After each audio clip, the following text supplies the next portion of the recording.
Bueno, vamos a empezar entonces con el capítulo 2. Vamos a hablar del sistema fotovoltaico. ¿Por qué es un sistema? O sea, el sistema es cuando hay un montón de componentes, ¿sí?, que trabajan en conjunto para lograr, en este caso, la captación de energía solar y transformarla en energía eléctrica. ¿Por qué es un sistema? Porque no basta solo con un panel. Basta con un panel, con una batería en estos casos, con algo que se llama un regulador de carga, con un inversor, es decir, se necesita un conjunto de elementos que hacen a un sistema. Entonces vamos a empezar a ver un pantallazo general del sistema fotovoltaico, después lo que vamos a ir viendo es parte por parte en profundidad cada elemento. Y esto es muy importante porque al ser sistemas muy costosos y también peligrosos, porque digamos hay baterías, las baterías tienen ácido, hay altas corrientes, lo que fuere, es muy importante poder entender bien cómo funcionan los elementos. No es lo mismo poner una batería, por ejemplo, que varía mucho con temperatura y demás. Es importante justamente que conocer todos los parámetros de funcionamiento de la batería, lo mismo con los paneles, porque según donde yo instale el panel va a perder potencia o lo que fuere, entonces después el resultado va a ser que yo quería 5 horas de luz y no voy a llegar. ¿Está bien? Por eso es necesario conocerlos en profundidad. Vamos a empezar un poco a ver el sistema fotovoltaico, que es el sistema fotovoltaico aislado el que vamos a ver. Básicamente está compuesto por el famoso panel solar, luego una batería. Entre el panel solar y la batería lo que se coloca es lo que se llama un regulador de carga. Un regulador de carga lo vamos a ver más en profundidad más adelante, pero básicamente lo que hace es cuidar la batería, ahora lo vamos a ver. Y luego lo que se tiene es un inversor. El inversor es un dispositivo electrónico que lo que hace es acondicionar la señal de la batería, o sea, los 12 o 24 volts de corriente continua a 220 volts de corriente alterna, ¿sí?, en 50 Hz, igual que lo que tenemos en el enchufe. Muchas veces se tiene lo que se llama una carga, o sea, cuando yo hablo de carga, no me refiero a cargar las baterías, sino a carga es todo lo que yo enchufe, ¿sí?, lo que es una carga para mi sistema. ¿Se entiende? Entonces, en este caso, esta luz de bajo consumo, que es de 12 volts o 24, es una carga en continua, puede ser por ejemplo, unas luminarias LEDs, o lo que es esto, que es un televisor, es una carga de 220 volts. ¿Sí? Bueno. Existen distintos tipos de carga, como les expliqué recién, que pueden ser de corriente continua, de corriente alterna, y hay sistemas mixtos. Por ejemplo, muchas veces uno tiene iluminación por LED, por ejemplo, por tira de LEDs, donde uno va a poder tener, por ejemplo, directamente a las baterías corriente continua. ¿Sí? Otra alternativa es también tener enchufes. ¿Sí? Los enchufes justamente van a ser 220 volts de corriente alterna, donde yo puedo colocar, por ejemplo, Sí. Le preguntaban sobre un cálculo ayer de la ecuación de potencia igual a voltaje por corriente, ¿verdad? Sí. Bueno, preguntaban. Espera, vamos a algo. Ahora, cuando termine esto, ¿lo vemos? Dale. Sí. ¿Es algo de unidades? Sí, decía que si tenía el valor de voltaje en un electrodoméstico, podía calcular el consumo de ese electrodoméstico y preguntaba si ese consumo es por hora. El consumo, es decir, si uno tiene la tensión de funcionamiento electrodoméstico y puede medir la corriente, podría calcular la potencia. Y si uno calcula todo el tiempo, conoce siempre la corriente y va midiendo el tiempo, después lo que tendría que hacer es ir multiplicando el tiempo con ese valor de potencia. Y cuando va sumando todos los tramos de tiempo, va a llegar a la energía que consumió en un determinado momento. ¿Está bien? Bueno, volviendo entonces un poco acá. ¿Cómo es lo de los tipos de carga?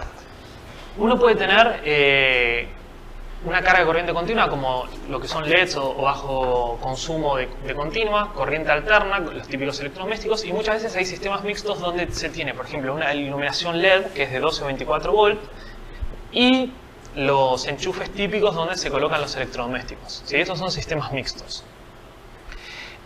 Bueno, lo otro que se tiene que tener en cuenta es todo lo que es los regímenes de carga y demás. ¿Qué quiere decir esto? Obviamente tiene que haber un balance entre la energía que yo genero y la que consumo. ¿Sí? Si yo genero menos que lo que consumo, me voy a quedar sin energía. Si yo tengo 2 días nublados, voy a tener que generar mucho más que lo que consumo, de tal manera que yo tenga disponible esa energía cuando esté nublado y que después se pueda recuperar el banco de energía. ¿Se entiende? Porque ¿qué pasa? Si yo genero exactamente la misma cantidad de energía que yo consumo, cuando el banco de batería se descarga, nunca lo voy a poder cargar. ¿Se entiende? Porque vuelvo a cargar, a la noche lo cargo y nunca va a volver a estar al 100%. Por eso siempre tengo que generar más energía que la que yo voy a consumir. Ahora lo importante. Ustedes habrán visto en los electrodomésticos y demás que hay distintas categorías de lo que se llama, digamos, eficiencia energética en sí. Usualmente pasa en los aire acondicionados. Sí, o sea, si ustedes van a ver desde el microondas hasta la heladera, hasta el lavarropas, ¿sí? Y de hecho hay lo que es eficiencia energética en cuanto a energía eléctrica y también en los lavarropas tienen eficiencia energética en cuanto al agua, tienen, digamos, un montón de cosas. Ahora, ¿qué es lo importante acá? Estos sistemas, siempre, todos los electrodomésticos y todo, lo que yo use tiene que ser A o superior, siempre. ¿Por qué? Porque el hecho de que en estos sistemas, digamos, todo lo que es banco batería, cableado, paneles y demás, es bastante caro y ocupa volumen, muchas veces me sale más barato, si yo tengo una heladera tipo C, comprarme una heladera mucho más eficiente que tener que poner más baterías, más paneles y una mayor instalación para poder alimentar la ineficiencia de este electrodoméstico. ¿Se entiende eso? Y siempre que hablamos de estos sistemas, yo nunca estoy hablando de... Hay cosas que se tienen que olvidar. La plancha del pelo, el secador de pelos, las estufas eléctricas, tostadores, todo lo que calienta, aires acondicionados, ¿sí? Todo lo que calienta haciendo eso que yo les decía ayer que era efecto Joule. Era un desperdicio de electricidad, hacía circular mucha corriente solo para calentar. Entonces, ¿qué pasa? En estos sistemas, yo puedo, si quiero, tener 100 aires acondicionados y 40 estufas eléctricas. El problema es que es muy caro lo que va a salir y voy a necesitar un cuarto de batería gigante, es impráctico. Entonces, uno cuando habla de estos sistemas en general, habla justamente de sistemas en los cuales son cosas de alta eficiencia energética, ¿sí? Y no habla de estufas. Es decir, uno puede capaz tener la planchita del pelo si la va a usar, qué sé yo, 10 minutos, o un secador de pelo 2 minutos, pero algo constante, como por ejemplo una estufa eléctrica, es terrible lo que va a consumir, igual que un aire acondicionado. Entonces, el tamaño de inversor que yo voy a necesitar, el tamaño de baterías, de paneles, todo eso va a ser tan grande que va a salir carísimo el sistema. ¿Se entiende? Sí. Esto también es para lo que es un eólico, lo que fuere, también cuenta. ¿Está bien? Bueno, hay algo importante que tiene que ver con las cargas del circuito que después se los voy a mostrar ahora, es que muchas veces cuando más allá de la potencia máxima, digamos, de los electrodomésticos o lo que fuere, algo que es muy importante son lo que llaman los transitorios. Cuando uno, digamos, arranca, por ejemplo, el ascensor en el edificio o el motor de agua, van a ver que las lamparitas o que la iluminación baja un poco. ¿Sí? Exactamente. ¿Qué es lo que ocurre? Ocurre que se genera un pico, ¿sí?, de corriente. Eso se llama, por ejemplo, un transitorio. ¿Qué es un pico de corriente? Cuando ustedes quieren empujar algo, van a ver que al primero les cuesta un poco y luego es más fácil empujarlo. Es porque es, digamos, el mayor esfuerzo es ponerlo en movimiento, empujarlo, ¿sí? Lo que se llama, digamos, la fuerza de rozamiento estática que hay que vencer. Después es más fácil. Cuando el motor del ascensor enciende o el motor del agua, por ejemplo, el motor del agua, ¿qué hace? Está parado. Entonces cuando enciende es como si yo empujo algo, le cuesta. Ese torque inicial que tiene que hacer para empezar a girar consume mucha corriente. Y ahí pega un pico de corriente, ¿sí? Cuando pega ese pico de corriente empieza a girar y luego esa corriente disminuye. Y luego, bueno, va funcionando normal. Por eso es ese pico de corriente. Ahora, ¿por qué las luces, por ejemplo, bajan un poco la intensidad de las luces? Las luces bajan su intensidad porque ese pico de corriente, que puede ser 8 veces más que la corriente que suele estar ahí, o 10 o 12 veces más, esa corriente lo que hace es calentarme los cables de alguna manera. Y el hecho de calentarme los cables es que estoy perdiendo energía. Entonces, esa pérdida de energía, ¿en qué se traduce? En lo que llamo una caída de tensión. Entonces, lo que ocurre es que mis cables, en vez de repente de tener 220 volts en las lamparitas, como esa corriente hace una caída de tensión y de repente tengo por ese instante, no sé, 200 volts. Entonces, baja un poquito. Cuando arrancó y se pone en régimen permanente, directamente ya vuelve a la normalidad. ¿Cómo se soluciona eso? Si es muy grande, se soluciona con cables más gruesos. ¿Sí? Entonces la caída de tensión es más chica y no veo el parpadeo. Igual todo eso, digamos, hay todo un código de la EA que dice justo cuántas son las caídas de tensión permitidas y demás. Pero bueno, la idea es esa, ¿no? ¿Por qué es importante esto? Porque el inversor tiene que ser capaz de soportar estos picos de corriente. ¿Está bien? Bueno, igual esto lo vamos a ver más adelante. ¿Cómo es el tema del diseño del sistema? Obviamente, digamos, cuando uno empieza a hacer un análisis del sistema, que esto lo vamos a ver el último día, hay un montón de secuencias de diseño, ¿sí? De pasos para seguir. Se empieza no es algo normal, como por ejemplo cuando nosotros vamos a una casa o a un hotel o donde fuere, nadie nos pregunta, che, ¿qué van a conectar? Directamente conectamos. Bueno, acá, en estos sistemas, se empieza al revés. Se dicen, bueno, ¿cuáles son tus hábitos de consumo? Empezás a, no sé, y yo prendo la tele 5 horas, prendo la notebook 2 horas, cargo el celular todo el día. Entonces con eso uno puede saber cuánto es la energía que consume diariamente y con eso empieza a calcular la cantidad de paneles, el tamaño del inversor y demás, que lo vamos a ver el último día. Nosotros nos vamos a focalizar en lo que es el sistema fotovoltaico de uso doméstico aislado, ¿sí? O sea, el que tiene baterías, que es el caso más complicado, ¿sí? Y bueno, en general, digamos, estos sistemas fotovoltaicos de uso doméstico tienen varias partes que son las que hacen nuestro sistema en sí. Tiene una parte que es el bloque de generación, que es donde están nuestros paneles, otra parte que es lo que llama el bloque de acumulación, que es donde está la batería, el regulador de carga, y otra parte que se llama la carga en sí, que sería donde tenemos nuestro tablero de distribución como el que se tienen con las térmicas y con el diferencial, donde tenemos nuestro consumo de alterno de continuo. Vamos a empezar a hacer un pantallazo de esto. Primero, lo que es el bloque de generación. Primero, para saber lo que es el bloque de generación, acá tienen, por ejemplo, este es un proyecto que hicimos en Chaco, tienen acá todas las estructuras con varios paneles, ¿sí? Estos paneles están en serie, son de 48 volts y estos 4 están en paralelo. Bueno, para saber de qué va a depender la cantidad de paneles y demás, va a depender del valor, o sea, de la insolación del lugar, ¿sí? Que eso va a estar determinado, como vimos ayer, de la época del año, del lugar geográfico donde va a estar ubicado. Va a depender también de la carga, o sea, cómo va a ser mi consumo, ¿no es cierto? O sea, que voy a tener una notebook, un televisor o lo que fuere. Y también lo que va a depender, digamos, la cantidad de paneles y demás es de qué potencia. Porque si yo de repente tengo un solo panel de 48 volts, de la potencia de todo esto, directamente pongo un solo panel, ¿sí? Entonces también eso va a depender de la cantidad. Si yo necesito 100 watt pico, yo puedo tener 10 paneles de 10 watt pico, uno de 100, dos de 50, ¿sí? Depende. Siempre me conviene de alguna manera poder tener la menor cantidad de paneles para gastar, digamos, para tener menos estructuras, menos cableado y demás.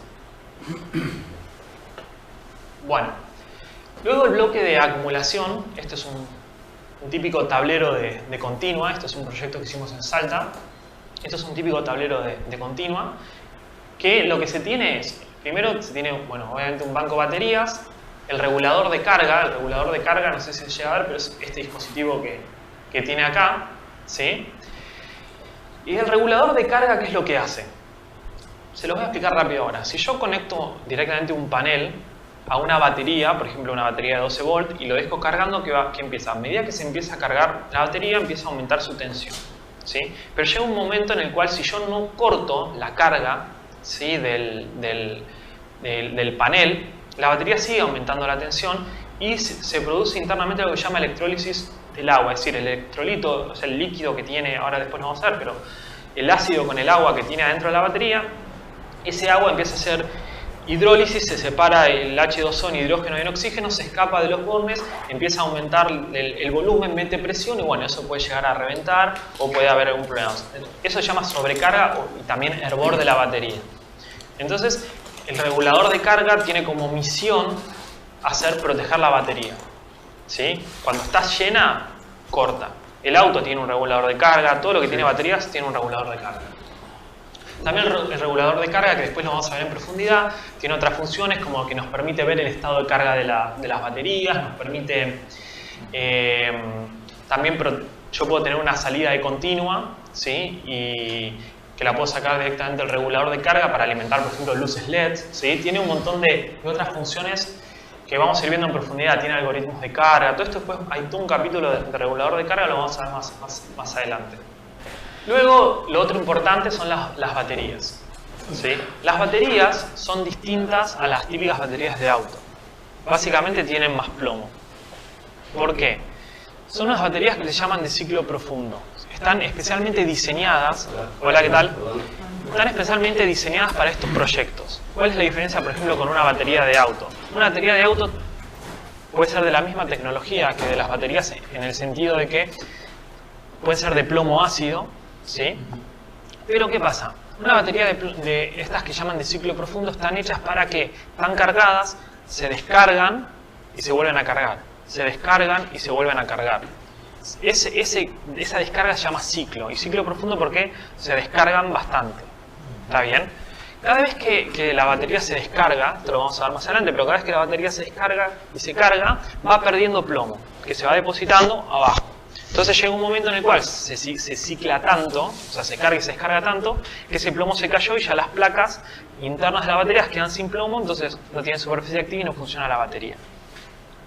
Entonces estas baterías lo que hacen es tener mucho plomo, justamente para que aguanten muchos ciclos de carga y descarga. En cambio, una batería de auto no está pensada para eso. Está pensada para, arranco el auto, se descarga un 10%, tira un montón de corriente y luego, ¿qué hace? El alternador carga ese 10% de la batería y después funciona solo con el alternador el auto, ¿sí? La función de la batería es simplemente estabilizar la tensión. O sea, yo no puedo sacar la batería una vez que el auto funciona porque la tensión se me va a elevar. Pero todo el consumo, digamos, lo aporta el alternador del auto. Entonces, esas baterías, como no ciclan, pierden poco plomo, tienen placas finitas con poco plomo, porque no se descargan mucho. ¿Se entiende? Entonces, ¿qué pasa? Si ustedes usan una batería de auto para una aplicación de energías renovables, le va a durar poco, porque cuando empiezan a descargarlas y a cargarlas, va a perder plomo y al toque, digamos, se va a quedar sin plomo, porque están pensadas para eso. Ahora, estas baterías de ciclo profundo que son de estas aplicaciones son mucho más caras. Por eso es que es muy tentador usar baterías de auto para esto. El problema es que, como les va a durar poco y las tienen que reponer, al toque ya no les deja de servir económicamente. ¿Se entiende? ¿Cuánto es al toque? Y depende de cuándo las descargues, pero una batería de auto, si vos las descargas y la cargas en un mes, ya sí, si las descargas mucho. ¿Cuánto tiempo tiene de vida? En promedio, más o menos, es decir, constructivamente una batería típica dura 4 o 5 años.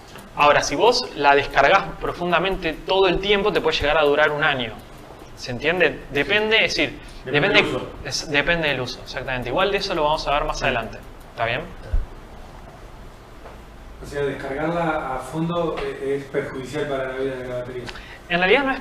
Sí, o sea, se le va cayendo plomo y por eso pasa eso. Pero ¿qué ocurre acá? Lo que pasa es que en realidad uno diariamente, como existen días nublados, no la descarga totalmente. Es decir, imagínate que vos tenés 4 días nublados. Es decir, vos dimensionás tu batería para 4 días nublados. Mientras no haya días nublados, va a estar descargándose un 20%. Y luego el último día nublado, ahí se va a estar descargando totalmente. Entonces como que hay un balance. ¿Se entiende eso? Igual eso después lo vamos a ver bien. Entonces, bueno, son baterías que se llaman de ciclo profundo. Bueno, algo importante es todo lo que son las protecciones, que son los fusibles y los interruptores termomagnéticos, ¿sí? Esto en detalle se ve bien en el otro curso, pero básicamente, si ustedes hacen un corto en una batería puede entregar 10.000 amperes, 20.000 amperes. Entonces uno tiene que saber qué fusibles tiene que poner. O sea, es decir, siempre tiene que haber protecciones, porque si no se puede prender fuego todo. Y las protecciones no pueden usar cualquier fusible. Por ejemplo, una termomagnética no les va a servir para una batería porque, digamos, tienen lo que llama una capacidad de ruptura. Es decir, ¿cuánta es la máxima corriente que pueden cortar en forma segura? Una típica termomagnética de corriente alterna puede cortar hasta 3.000 amperes. Y una batería puede tener 10.000 amperes de cortocircuito o más. Un banco de baterías puede tener 60.000 o 100.000 amperes. Entonces, esto no les va a servir. Tienen que poner fusibles especiales que son de alta ruptura, ¿sí? Típicos NH o lo que fuere, con algunas consideraciones, ¿sí?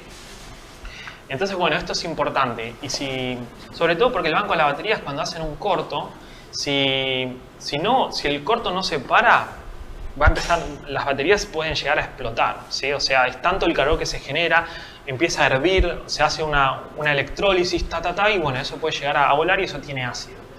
Y aparte también hay riesgo de incendio, ¿sí? Porque todos los cables empiezan a quemar, empiezan a salir humo, se funden y todo lo que pasa, ¿no? Eso sería antes de la entrada de la batería. Entre la batería y, o sea, ni bien salgo las baterías, ahí le tenés que poner un fusible. Y ahí ya protege cualquier cortocircuito. Si haces un corto en el borne, ahí no te va a proteger nada. Exactamente. Siempre tiene que estar, digamos, lo más cerca posible de las baterías y para arriba, digamos. O sea, aguas arriba en realidad aguas abajo de la batería, digamos. Bueno, todo esto en profundidad bien se ve en el curso de instalación. Bueno, ahora, lo otro importante es lo que es el inversor. Acuérdense que nosotros tenemos baterías que tienen corriente continua y nosotros lo que tenemos que hacer es pasar de esta corriente continua a corriente alterna, 220 volts, 50 Hz. Entonces, el dispositivo que hace eso es el inversor. No sé si han visto inversores de auto que se ponen en el cenicero y tienen el enchufe. Es lo mismo, ¿sí? O al menos es muy parecido. Bueno, acá en Argentina el inversor es de 220 volts, 50 Hz. En otras partes del mundo el inversor puede ser de 110 volts, 60 Hz o todas las combinaciones posibles entre tensión y frecuencia. Hay algo, digamos, que igual lo vamos a ver, pero más o menos se los comento. No solo a la batería no le gusta que la carguen, que la sobrecarguen, sino que no le gusta que la sobredescarguen, ¿sí? Es decir, recomendable es llegar hasta un 20%. Ahí no seguir descargándola, ¿sí? Igual lo vamos a ver. Entonces todo lo que uno conecta a la batería tiene que tener la capacidad de darse cuenta que si está al 20%, cortar la salida para proteger el banco de baterías. ¿Está bien? Por eso no pueden poner un inversor de auto en un sistema porque ese inversor de auto no se da cuenta que la batería está al 20%. Va a seguir consumiendo, se va a descargar el 0% y después se puede llegar a sulfatar irreversiblemente la batería y arruinarse. ¿Está bien? Más en el consumo se va a dar cuenta en lo que está conectado, ¿no? Cuando baja la tensión. Claro, en realidad... ¿Cómo se da cuenta? ¿Por qué? ¿Porque baja la tensión de la batería? Claro, en realidad, digamos, el tema es así, ¿cómo la batería te puede indicar el estado de carga con la tensión? Un valor, por ejemplo, de 14 volts más o menos es que está al 100% y un valor de 10,5 que está al 0. Cualquier valor intermedio de tensión va a ser cualquier valor entre 0 y 100. Entonces, si de repente está en 11, más o menos ya está en 30% y ahí corta la salida y protege la batería. Básicamente hace eso. ¿Y cómo sabe que estás al 100% cargada? Y cuando llega a 14,5 volts, ahí corta. ¿Está bien? Una pregunta, ¿y el regulador de carga te protege también la batería de sobrecarga? Sí. Y en este caso el inversor solo protege de sobredescarga. Ah, okay. Pero el regulador de carga tiene otra función. Muchos reguladores tienen una salida de continua. Es decir, imagínense que quieren poner una tira de LED.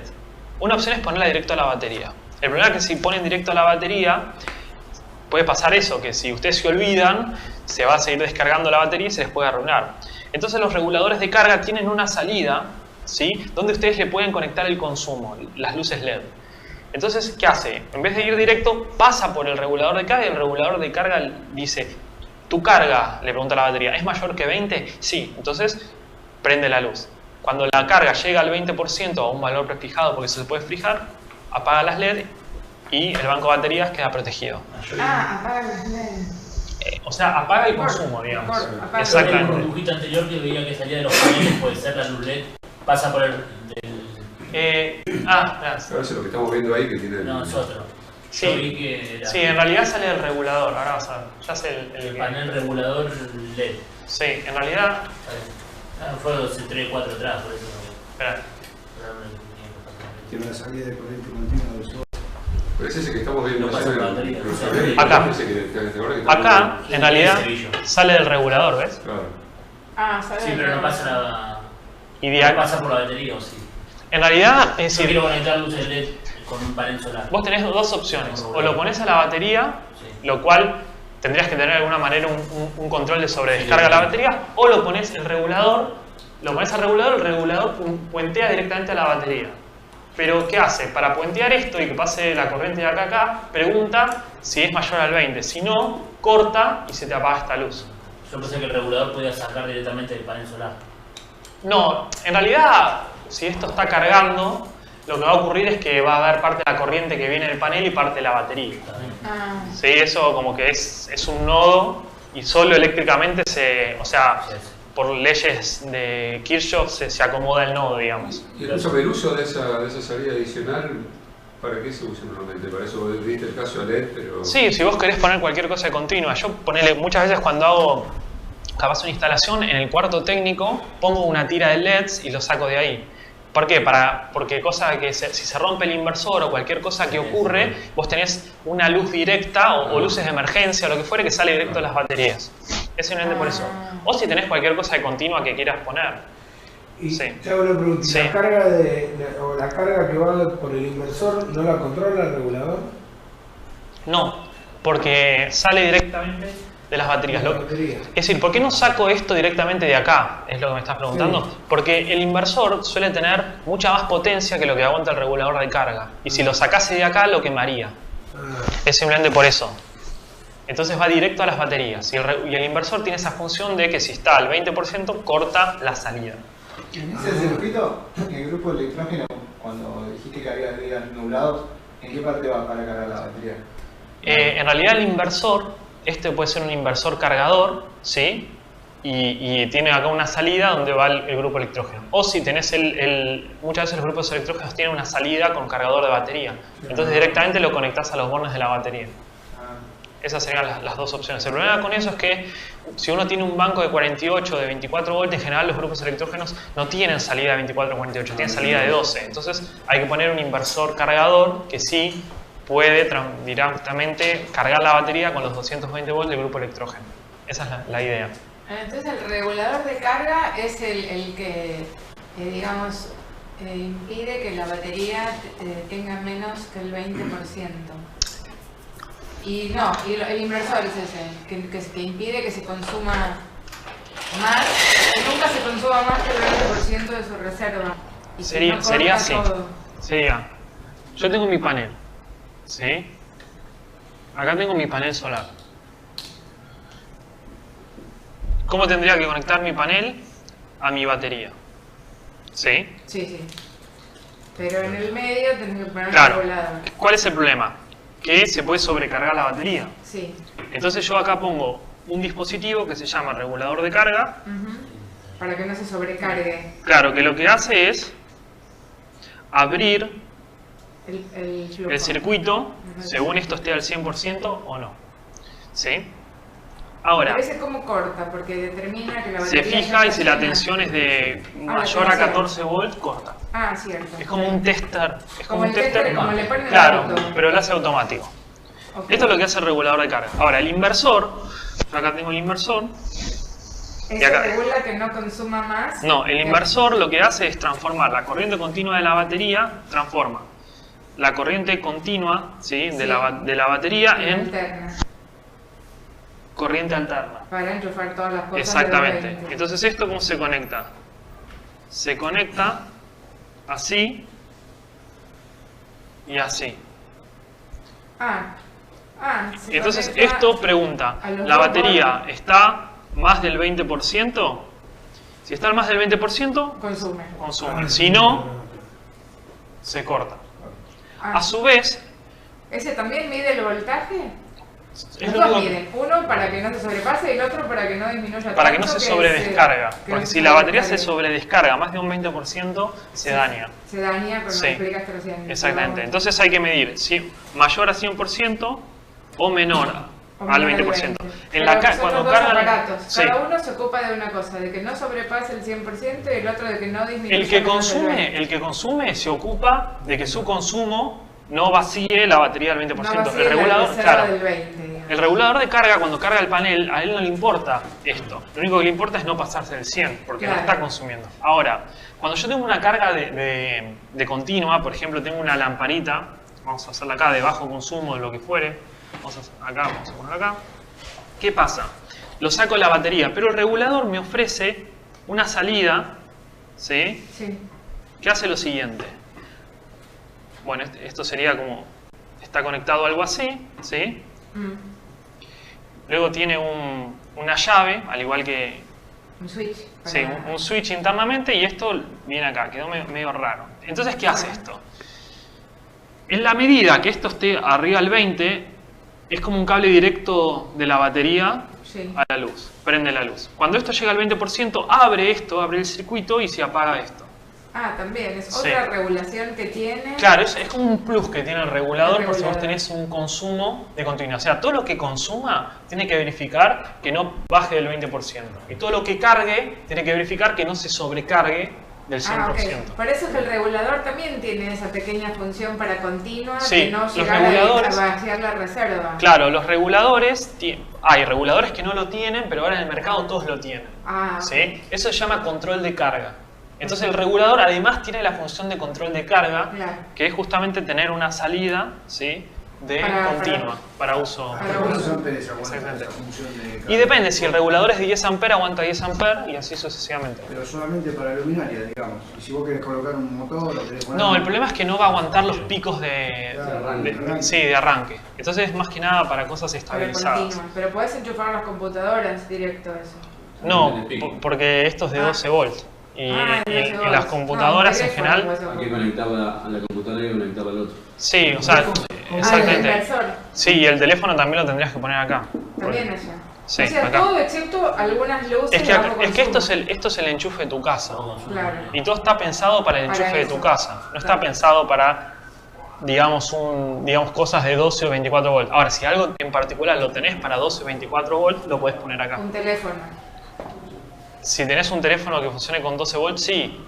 Pero en general digamos, son USBs de 5 volts. O sea, en realidad, 5 volts, digamos, tendrías que buscar algo de 12 volts o 24 según la tensión de la batería, digamos. No, está bien. ¿Está bien? Por eso ya veo que ese también puede cumplir la función de regulación, pero solo específica para este nuevo accesorio, si se quiere, que tiene. Sí, la salida da una salida que para no sacar directamente la batería, te permite sacarlo acá para tener el control del 20%.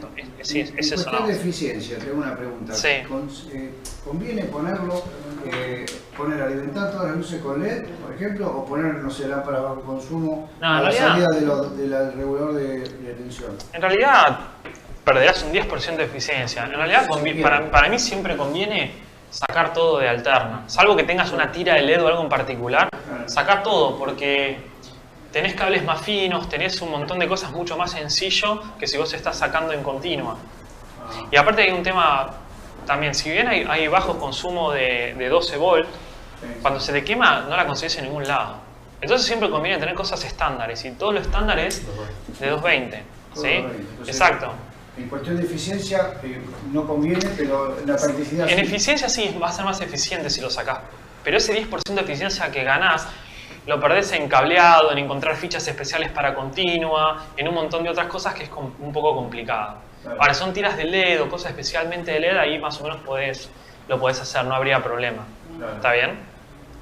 Me preguntan qué pasa con las baterías de gel al descargarlas 100%. Las de gel les pasa exactamente lo mismo, hay que descargarlas hasta el 20%. Vale, y lo otro era qué diferencia hay entre conectar paneles en serie o paralelos. Eso después lo vemos. Dale. Empecemos una cosa, yo en ningún momento estoy desacoplando la acumulación del consumo, es decir, sí. En principio podría estar tomando corriente mientras la estoy generando. Sí, o sea, no, en realidad acá en este nodo, sí, vas a tener corriente que va acá, corriente que va a las baterías, corriente que va al inversor. Eso no se va a resolver solo, digamos. Sí, el regulador no lo hace electrónicamente, simplemente un cable, tenés 3 cables conectados y donde haya menor resistencia se van a ir acomodando las corrientes, digamos. Eso me puede ocurrir que esté tomando directamente el panel, digamos, en tiempo real, digamos, no estoy separando diciendo ahora consumo, ahora acumulo. No, eso lo hace solo en un nodo, o sea, vos vas a tener un cable, un tornillo, otro cable y otro cable. ¿Y cómo se va a acomodar esto?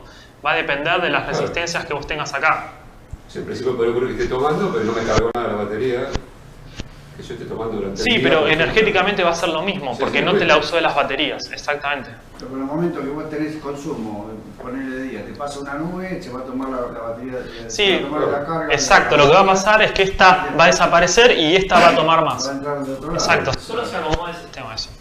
Eso no es problema. ¿Se nota la diferencia de tensión en ese caso? No, cero, no te das cuenta. No te das cuenta, no. Porque, o sea, si estás generando regulador 14 volt, ponele... No, porque la batería, ¿cuál es la función de la batería? Además de todas las funciones que tiene, estabiliza la tensión. Entonces la estabiliza tanto que no se te mueve esto. Te queda estable la tensión. ¿Está bien? Bueno. Después vamos a hablar de batería más profundo, ¿no? Sí, hay dos capítulos de batería, de hecho. No sé que el inversor, su función principal es convertir la corriente. Es convertir de corriente continua de 12, 24, 48, 96, lo que fuere, a 220 volts, 50 Hz. Y además tiene la función de regulación y de proteger el vaciamiento. Claro, y como él es responsable de no perjudicar las baterías, cuando la batería esté al 20%, va a cortar para no dañarlas. Y vos nada más ves que se apagó todo, sí. no pasa nada más. Tenés alarmas, tenés un montón de cosas que te avisa, hace un pitido, sí, hace un pitido, ti, las luces, todo. Y bueno, y de hecho te empieza a informar bastante antes. Ya te está diciendo batería baja, ojo, y cuando está muy crítico ya se empieza a poner más pesado, digamos. Y ahí te corta. ¿Está bien? Sí. Por último, digamos, el último bloque que tenemos es lo que se llama el bloque de carga. El bloque de carga justamente, digamos, una vez que ya tenemos digamos, la energía disponible y viene donde tenemos nuestra casa, donde tenemos nuestros electrodomésticos, nuestros LEDs o lo que fueren, básicamente lo que uno tiene es un tablero, ¿sí? Un tablero general, y en el tablero general lo que tiene es las distintas protecciones, ¿no? O sea, es decir, vieron que en general está dividido, digamos, en ambientes o lo que fuera. En general en estos sistemas, ¿qué pasa? Si uno sale el inversor, por ejemplo, y tiene, qué sé yo, cables gruesos, porque tiene toda la potencia, ¿qué es lo que hace? Si uno pasa los cables gruesos y empieza a cablear directamente todas las salidas, ¿sí? O sea, es decir, todos los enchufes, todo con cables gruesos es totalmente incómodo, y además si hay un corto o una falla en algún lugar, todo se queda sin energía, salta la protección de ese cable. Entonces lo que se hace, ¿qué se hace? Llega ese cable troncal del inversor y luego se divide en distintas termomagnéticas más chicas, ¿sí? Entonces se divide, qué sé yo, en vez de tener, no sé, 100 amperes se divide 15 acá, 15 acá, 15 acá, 15 acá, 20 acá, se va dividiendo por ambientes. En general estos sistemas, y eso lo que permite es tener cables más finos y que si hay una falla en este ambiente, porque yo corté, se acciona esta protección, pero estas siguen funcionando. Se permite aislar la falla. Por eso es tan importante dividir. En estos sistemas que están al exterior y demás, la mejor forma de dividirlos es tener una protección, una termomagnética con su cableado para luminarias exteriores, otra para luminarias interiores, otra para tomacorrientes interiores y otra para tomacorrientes exteriores. Porque son, como en general estos sistemas aislados están en campo y demás, y hay muchas piezas a la intemperie, ¿sí? Luminarias y demás, lo bueno es tener bien descentralizado eso. O sea, no mezclar partes de las luminarias internas y externas en una misma termomagnética, porque lo que está en el exterior es más probable que falle por humedad, por lo que fuere. Entonces, para preservar justamente que adentro de la casa tengamos energía. ¿Se entiende eso? Es lo que es aplicable prácticamente en las casas.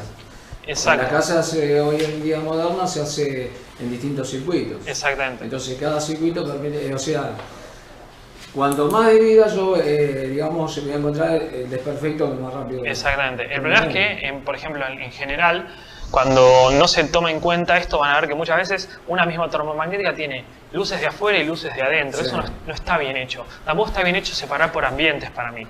O sea, puedes separar por ambientes, pero siempre hay que separar exterior de interior, por una probabilidad de falla. Sí. También para no conectar en la línea, una ladera con las luces. Eso también se hace. ¿Arranca o no? Sí, o sea, lo que pasa es que cuando arranque, el cable troncal es el que va a bajar también la tensión. Entonces, al bajar ese, va a bajar todo lo que vos tengas en paralelo. Exactamente. Si ese cable es lo suficientemente grueso o los otros son lo suficientemente gruesos, no lo vas a ver. De hecho, lo que debería bajar es un 3% para iluminación, más o menos. Eso es lo estipulado. Es perceptible. Sí. Perdón. Sí, el 3% era perceptible en una lamparita. Y un poquito, sí, es perceptible. ¿A qué te referís el exterior? ¿Por la fuga eléctrica o por...? Sí, por todo lo que vos tengas al exterior es más probable que falle que lo que vos tengas al interior. ¿Por qué? Por humedad, por insectos. Sí. Entonces, al tenerlo separado, lo que haces es que si de repente son las 12 de la noche y de repente está lloviendo, se te metió agua y de repente te quedás sin luz porque hay un corto, adentro de la casa... Ahí actuaría el interruptor diferencial y entonces se aplicaría.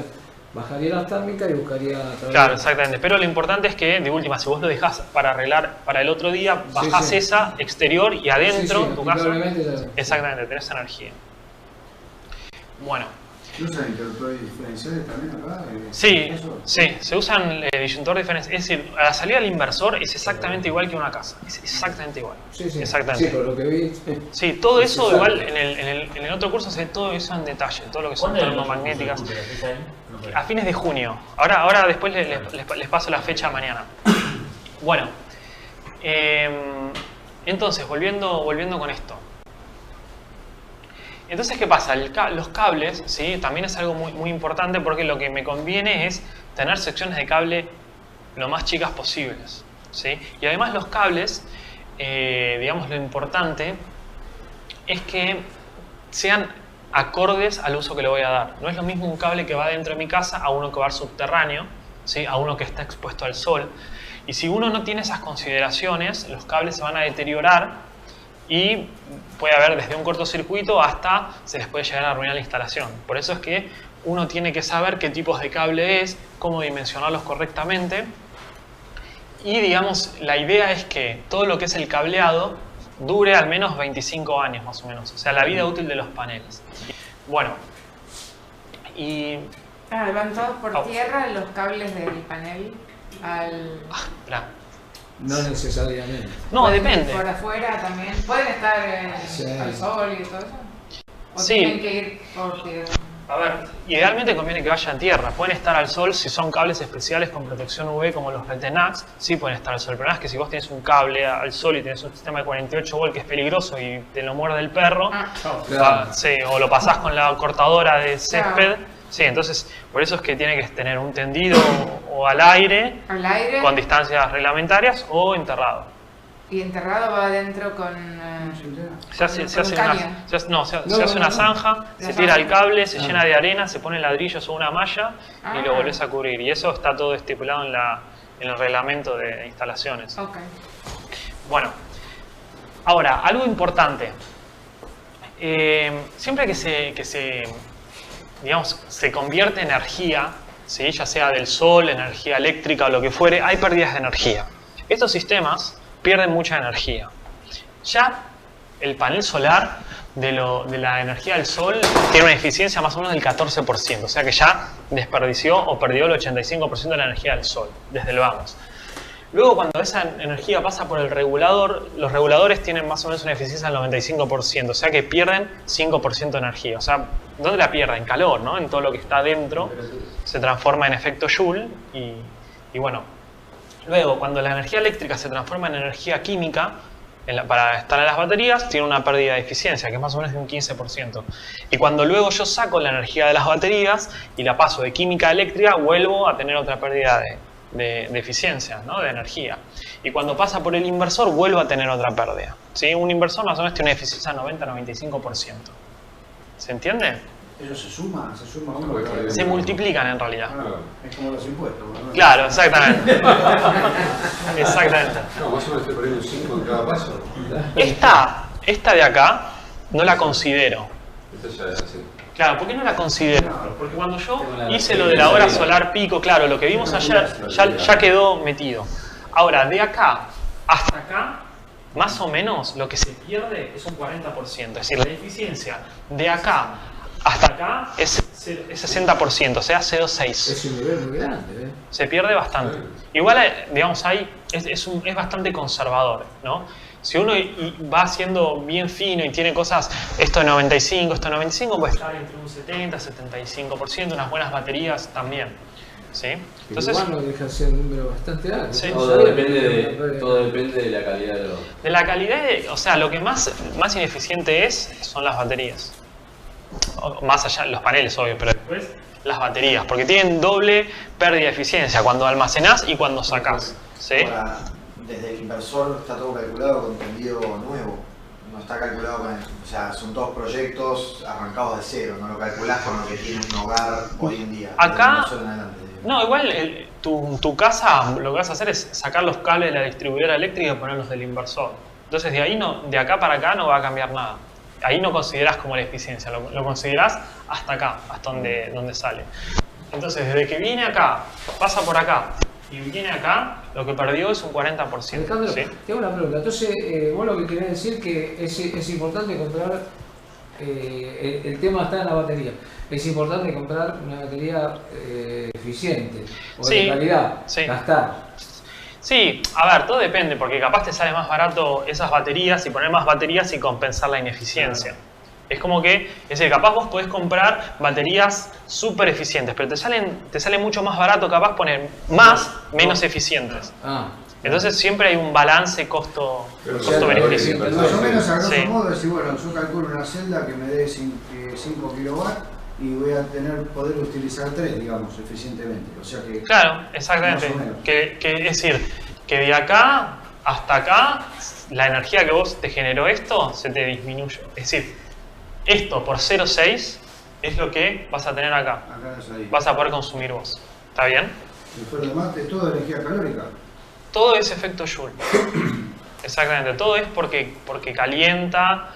Es decir, tenés otras, digamos, pérdidas de eficiencia en el sentido de, qué sé yo, capaz que el regulador, los LED, el LCD, la información, que igual es muy poco lo que consume, pero la mayor pérdida es el calor, claro. Es todo lo que caliente. De hecho, las baterías calientas todo pierde. Para reconocer, digamos, la eficiencia del regulador viene dentro de la...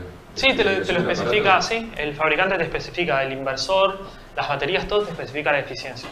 Así en términos de porcentaje se expresan esos equipos. Sí, siempre la eficiencia es en porcentaje. ¿Y tantos años que tiene esto no hubo una evolución? Y mirá, un inversor Porque está... Esto está así desde que arrancó, no sé, hace 30 años. Y mirá, los paneles mucho no varió tanto. No, ¿sí? porque eso es algo que sí tiene que captar el sol. Exactamente. Y bueno, los paneles, pero el panel para aguas abajo. Y tenés los inversores y los reguladores están en 95% o más, o 98%, y las baterías hay de 85-90% de eficiencia en todo el ciclo. Ahora, por eso hablaste vos de las baterías a futuro. Claro, exactamente. Bueno, ¿cómo es el tema de los costos? Básicamente, digamos, los paneles en promedio uno puede pensar que duran 20 años. ¿Sí? ¿Por qué? Porque tiene que ver con la garantía que da el fabricante. Hay fabricantes que dan garantías entre 10 a 30, 35 años. ¿Sí? Y un panel en realidad perfectamente puede durar 30 años si lo cuidan, ¿verdad? ¿Depende de qué? ¿De qué depende? Depende del proceso de fabricación, de la calidad del panel, depende de cómo se degrada solo. También depende porque los ultravioleta, cuando van impactando sobre el vidrio, después de mucho tiempo lo van opacando un poco. Y ahí empieza a perder... Alejandro, te hago una pregunta. Sí. Y a nivel personal, vos por ejemplo, ¿vos ya tenés una marca? ¿De paneles? Sí. No, depende. En esto no hay. A ver, ahora lo vamos a ver, pero hay de todo. ¿Cómo lo determina la eficiencia de un panel? Te la dice el fabricante. Te lo dice el fabricante. Lo que pasa es que te dice la eficiencia, pero no te... Ahora lo vamos a ver igual, pero lo que no te dice... O sea, la calidad... Sí, sí. Yo igual en el Dropbox van a ver que yo hay un archivito donde hay un montón de marcas. Sí. Sí, ahí hay proveedores y un montón de cosas. Marcas, y después buscan los proveedores que tienen esas marcas. Eso básicamente. Bueno, más o menos las... ¿Cómo? ¿Granizo? Eso ahora lo vemos más adelante, pero no pasa nada. Relativamente. Bueno, el costo a largo plazo, digamos, lo que más va a costar, es decir, si ustedes hacen el gasto, digamos, de los paneles y duran 30 años, ok, en 30 años ya está.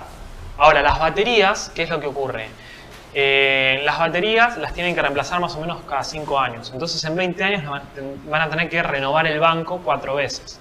¿Está bien? Eso es algo que mueve. Después, el último día, vamos a hacer un cálculo económico, una proyección económica sobre todo esto, ¿sí?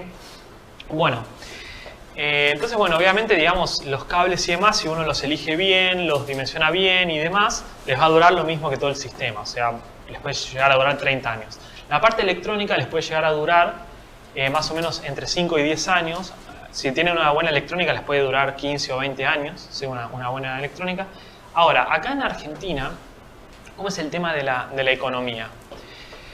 ¿Cuándo es redituable un sistema de estos aislados. Primero, si ustedes están en un lugar alejado, ¿sí? el kilómetro de tendido eléctrico, por ejemplo, están en un campo y piden el tendido eléctrico. El costo por kilómetro del tendido eléctrico puede ser hasta 80.000 pesos.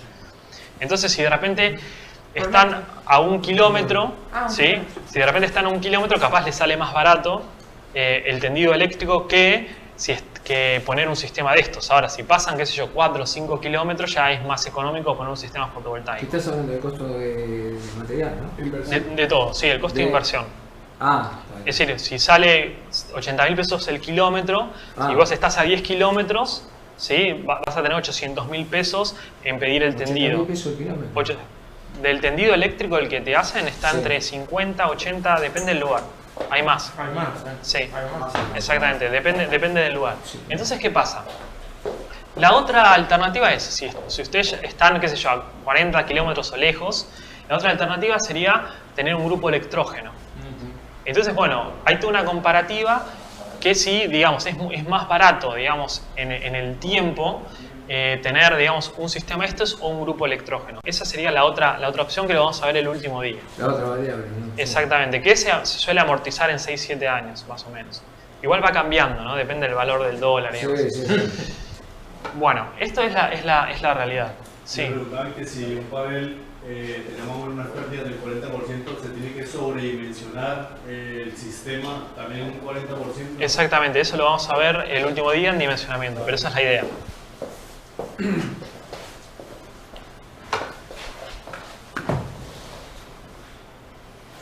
Bueno, acá les voy a mostrar algunas fotos de algunos proyectos que hicimos.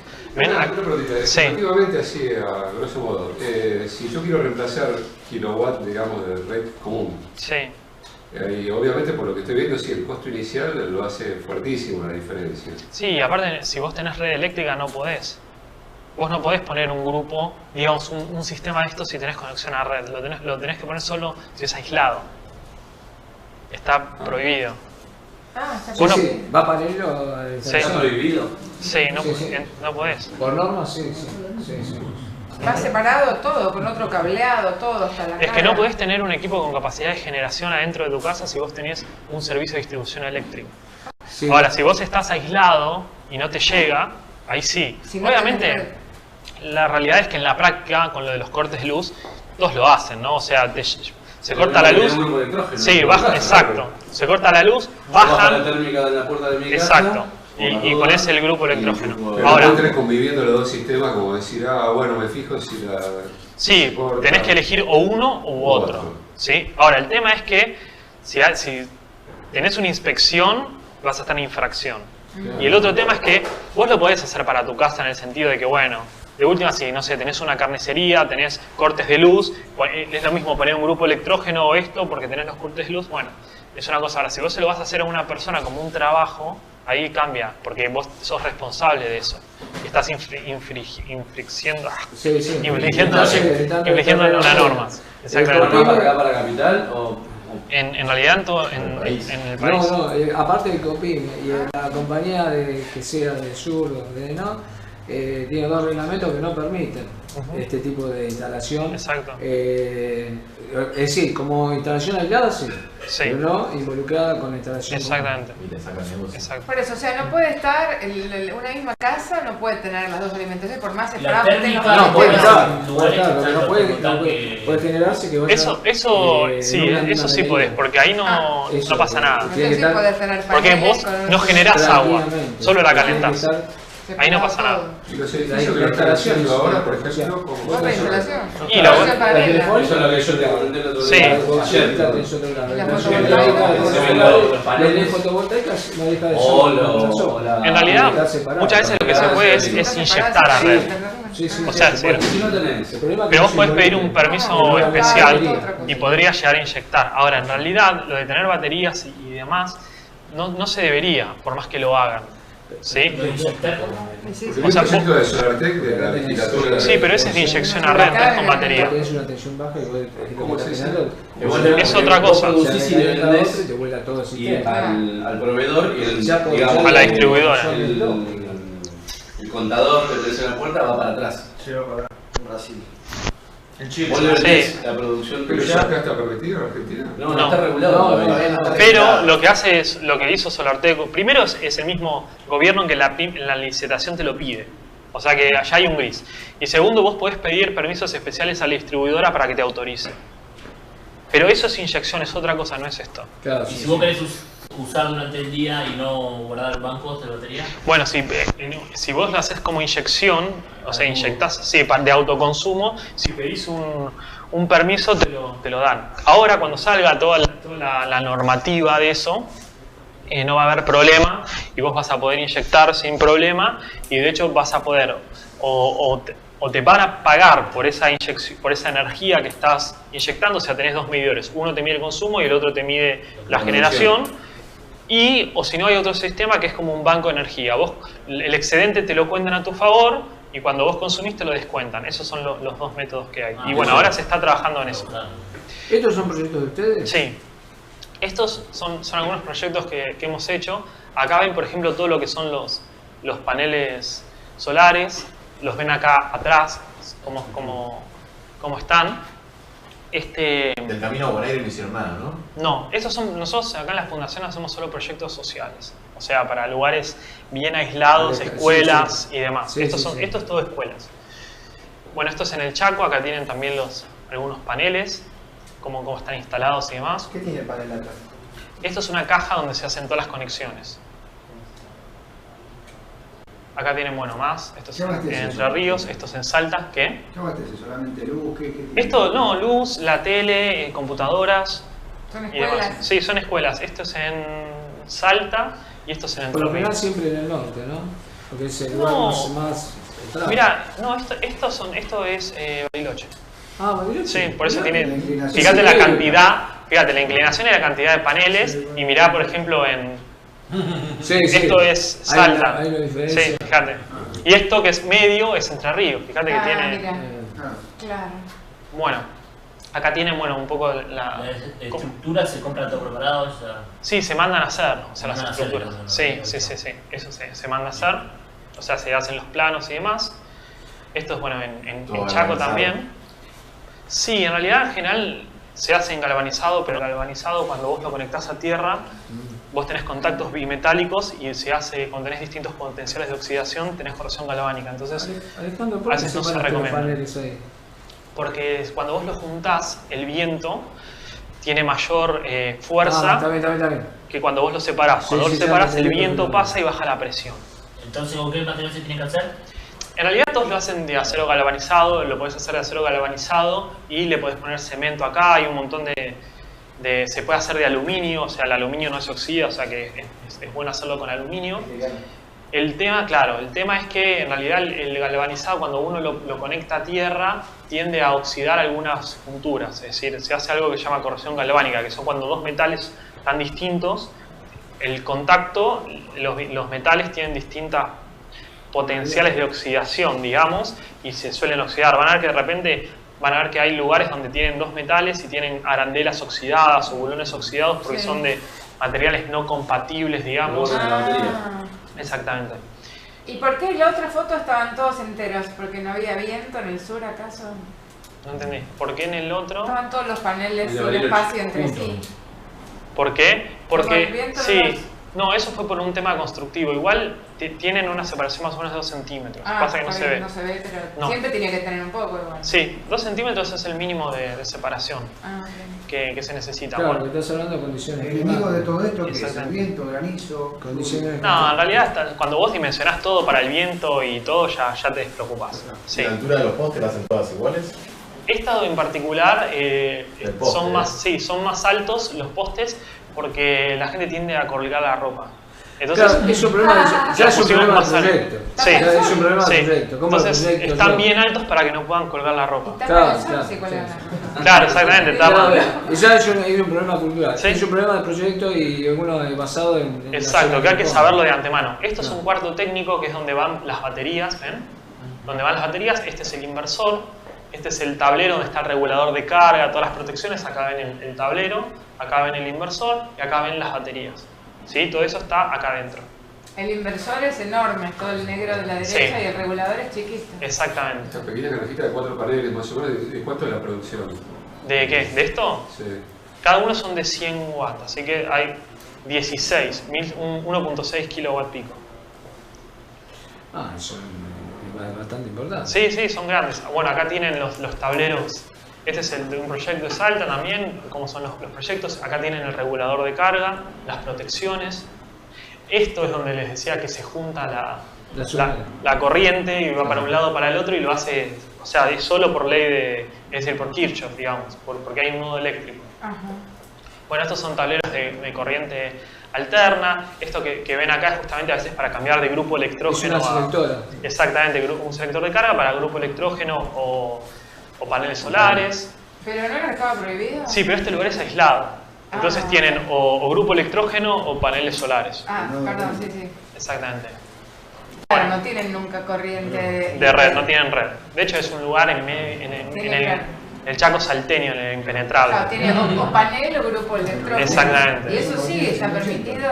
Sí, eso sí, porque ahí está aislado. No llega a la red. Exactamente, no llega a la red. No hay ningún proveedor que te pueda dar una. Exacto. Acá tienen, bueno, fotos de bancos de batería. Así que bueno, ahí vimos un pantallazo de 220 ampere-hora. Sí, son baterías así que pesan 60 kilos. ¿Cuánto? 60 kilos pesan. Sí, acá creo que hay... Sí, pero hay más, creo que son 16. Es un sistema de 48 ¿La que volts. tenés ahí de cuánto más o menos? 220. ¿La de acá? No, la que no sé. Todas de 220. Son todas de 220 ampere-hora. Es el doble que estas. Esta es de 105. Esta pesa 30 kilos. Y esta que es el doble pesa 60 kilos. El tamaño como la de camión. Claro, pero digamos las de camión son de 24 y estas son de 12. Bueno, ¿tiene alguna duda en particular? No.